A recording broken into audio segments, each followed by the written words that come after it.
what's going on, guys? Welcome to day 13 of the 10-year YouTube celebration, and this is gonna be me talking about that time where I did a movie review, the one and only movie review that I said I was gonna try and do some more of when I rebranded the channel back in 2018.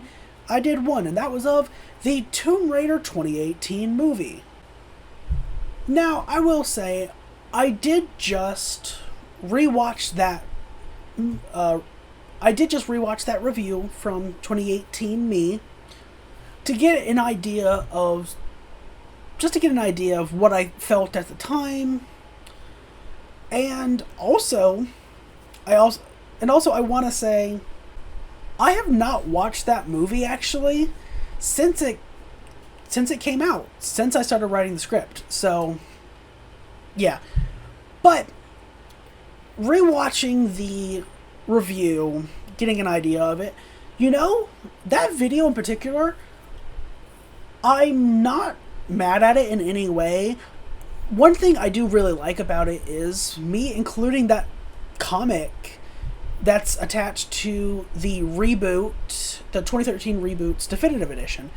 I like that a lot because one, it's a cool little comic, and two, where else would I have been able to include that anywhere in it? So yeah, I did that, and that was pretty cool. I like that. The review itself is fine. Like, I don't know how exactly I would feel about that now, because I haven't watched the movie since it came out. All I can do is say how I felt about it at the time. And at the end of the day, how I really felt about that movie was, it was fine. Past me wished that the movie would have been more standalone instead of being based off of the 2013 reboot and Rise. Past me also felt it was fine. It had some missed potential, and funny enough, that's kind of how I feel about the review itself. There's some missed potential there. I almost wish I would have done more of like a scripted movie review instead, as opposed to just having a few bullet points, things I want to talk about, and then doing the whole thing unscripted. Because there are some things I can do unscripted pretty well. Like, if it's talking about, like, my past content, giving more insight and stuff like that. Like, I really like my original Universe Reaction series, because that's cool, and I can give so much insight and really just think back to where I was at the time and why I made all those decisions. But if I'm, like, reviewing something, I do find it harder to genuinely do that unscripted, I mean, again, there is a little exception to that with, like, the unscripted album reviews going on right now on the music channel. But, I mean, that's set up to a very, linear format, though.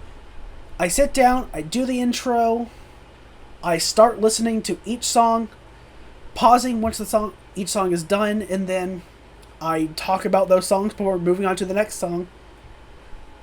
So yeah, like, it's a very kind of strict linear format, so being unscripted there is a bit easier.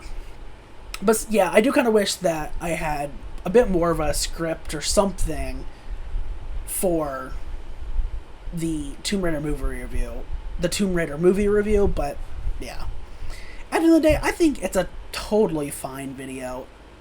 Again, missed potential there, but it's fine. I was going to make some bullet points based on the review and how I felt at the time, but I stopped because I don't really care that much, to be honest. Because the content of the movie review is not really important. It's why the reason I chose it for the 10-year celebration was because it was the first and so far only movie review that I ever did. So it was a cool little, like, piece of history. It's a cool time capsule into the channel's history. And I don't have much else to say, to be honest. It's a fine little review. It's a fine review that's got missed potential. I wish I would have probably scripted it out or had some sort of outline for it. But it's fine. I like having the comic be the visual of the video, from the 2013 reboot Definitive Edition. And yeah, that's it. That's all I got, really. So I hope you enjoyed this very brief explanation, and I hope you join me for day 14 for whatever I decide to make that. And until next time, I'll see you later. Bye, guys.